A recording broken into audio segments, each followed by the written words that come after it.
Hello everyone. आज हम बात करेंगे नेचुरल लैंग्वेज प्रोसेसिंग की यानी कि एनएलपी के बारे में। ये एक ऐसी टेक्नोलॉजी है जो कंप्यूटर्स को ह्यूमन लैंग्वेज को समझने, इंटरप्रेट करने और जनरेट करने की एबिलिटी देती है। तो बिना टाइम वेस्ट किए चलिए स्टार्ट करते हैं।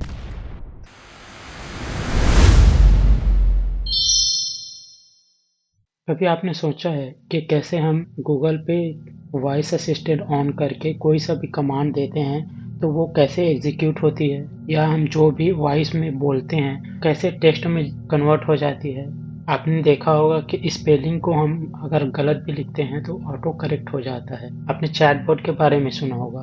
तो ये सभी चीज़ों में हम लोग ह्यूमन लैंग्वेज में इंटरेक्ट करते हैं, बट कंप्यूटर उसको समझ पाता है। तो ये सब पॉसिबल है नेचुरल लैंग्वेज प्रोसेसिंग के हेल्प से। अब देखते हैं कि वाई एनएलपी मैटर्स, कि हम क्यों पढ़ रहे हैं नेचुरल लैंग्वेज प्रोसेसिंग को, इसकी ज़रूरत क्या है। एनएलपी को हम हर रोज़ यूज़ करते हैं। जब हम एलेक्सा या गूगल असिस्टेंट से बात करते हैं, जब ऑटो करेक्ट हमारे वर्ड्स को सही करता है, या जब चैटबॉट्स हमारे सवालों का जवाब देता है, तो ये सभी चीज़ों में एनएलपी यूज होता है। टेक्स्ट डेटा दुनिया का सबसे बड़ा डेटा सोर्स है। एनएलपी ह्यूज टेक्स्ट को मीनिंगफुल प्रोसेस करने में हेल्प करता है। अब बात करते हैं कि एनएलपी काम कैसे करता है।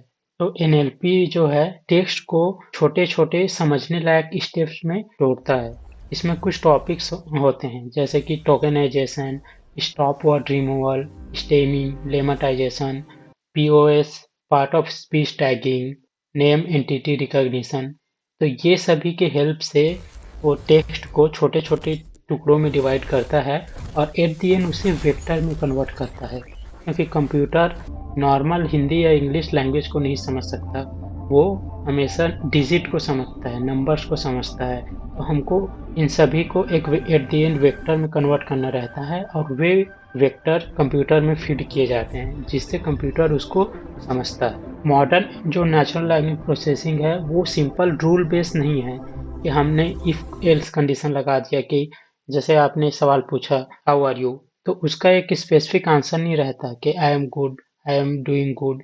ऐसा हम फिक्स नहीं कर सकते क्योंकि हम सवाल कैसे भी पूछ सकते हैं कि जैसे how are you, how you, इस टाइप से। फिर भी मशीन उसको प्रॉपर तरीके से आंसर करना चाहिए। अगर हम रूल बेस्ड लगा देंगे इफ एल्स कंडीशन से, तो एग्जैक्ट अगर हमारे पास क्वेश्चन रहेगा तो ही उसका आंसर मिलेगा। तो वो करना बहुत मुश्किल है। ये उससे एडवांस लेवल है। आज के जो एनएलपी यूज केस है वो मशीन लर्निंग और डीप लर्निंग मॉडल को यूज करते हैं। कि जैसे कि हमारे पास प्रॉब्लम्स होते हैं सेंटीमेंट एनालिसिस, जिसमें टेक्स्ट पॉजिटिव है या नेगेटिव हमको बताना रहता है।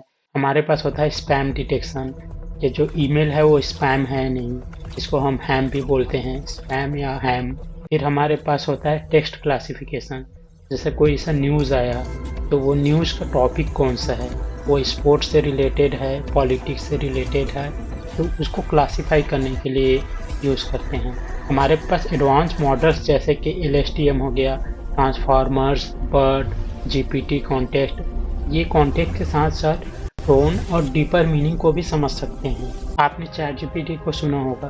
तो चैट जीपीटी जैसे टूल्स इसी टेक्नोलॉजी पर बेस्ड होते हैं। हम डेली लाइफ में भी नेचुरल लैंग्वेज प्रोसेसिंग का यूज़ करते हैं, बट हमें पता नहीं होता कि इस कौन से फॉर्म में है। जैसे हम कस्टमर सपोर्ट चैटबॉट्स का यूज़ करते हैं, या कभी कभी ऐसा होता है कि चैटबॉट आपको अपना क्वेश्चन टेक्स्ट में पूछने के लिए बोलता है, तो फिर उससे रिलेटेड वो आंसर सर्च करता है। फिर हमारे पास हो गया वॉइस असिस्टेंट हो गया। फिर ट्रांसलेशन जो सिस्टम रहता है कि एक लैंग्वेज को दूसरे लैंग्वेज में ट्रांसलेट करने के लिए। फिर होता है सर्च इंजन जो आपकी क्वेरी को समझते हैं। जैसे हम कुछ भी टाइप कर देते हैं किसी भी लैंग्वेज में, बस सर्च इंजन जैसे कि गूगल हमारे क्वेश्चंस का अप्रोप्रिएट आंसर देता है। फिर हमारे पास होता है समराइजेशन, अगर हम अपने लॉन्ग आर्टिकल को समरी में कन्वर्ट करने के लिए बोलते हैं तो वो भी कर देता है। स्पीच टू टेक्स्ट और टेक्स्ट टू स्पीच, तो हमारे पास टेक्स्ट को स्पीच में करने के लिए एक बहुत अच्छा वेबसाइट है 11 लैब्स। तो यहाँ हम अपना टेक्स्ट दे सकते हैं और वो उसे स्पीच में कन्वर्ट कर देगा। तो ये सभी एनएलपी के यूज केस है। एनएलपी आजकल के डिजिटल वर्ल्ड का एसेंशियल पार्ट बन चुका है। अगर आप एनएलपी सीखना चाहते हैं तो सबसे अच्छा प्रोग्रामिंग लैंग्वेज है पाइथन, क्योंकि पाइथन मशीन लर्निंग या आर्टिफिशियल इंटेलिजेंस के लिए बहुत ज़्यादा यूजफुल है। इसमें बहुत सारे पावरफुल लाइब्रेरीज हैं। ये हमारा इंट्रोडक्शन वीडियो था NLP का। आगे आने वाले वीडियो में हम लोग इंस्टॉलेशन स्टार्ट करेंगे कि कैसे हम जुपिटर नोटबुक का यूज़ करके अपना नेचुरल लैंग्वेज प्रोसेसिंग स्टार्ट करते हैं।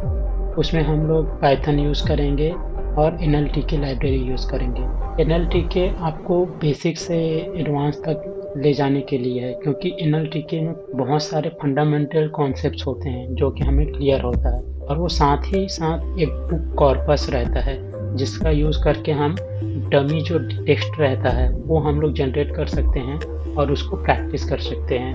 NLP के लिए NLTK बहुत पॉपुलर लाइब्रेरी है, तो हम इसे नेक्स्ट वीडियो से स्टार्ट करेंगे। इस वीडियो में हमने नेचुरल लैंग्वेज प्रोसेसिंग के बारे में जाना कि नेचुरल लैंग्वेज प्रोसेसिंग क्या है, जो यूज़ करते हैं। NLP एक बहुत ही इम्पॉर्टेंट टेक्नोलॉजी है जो ह्यूमंस और मशीन के बीच कम्युनिकेशन को नेचुरल बनाती है। अगर आप AI, ML या डेटा साइंटिस्ट सीख रहे हो तो NLP एक बहुत ही इम्पॉर्टेंट स्किल है। NLP का यूज़ मशीन लर्निंग में भी होता है और जनरेटिव AI इन सभी का फाउंडेशन NLP ही है। जहाँ पर भी हम टेक्स्ट डेटा की बात करते हैं तो उसे प्रोसेस करने के लिए NLP का ही कॉन्सेप्ट यूज़ होता है। तो इस वीडियो में बस इतना ही। Thanks for watching.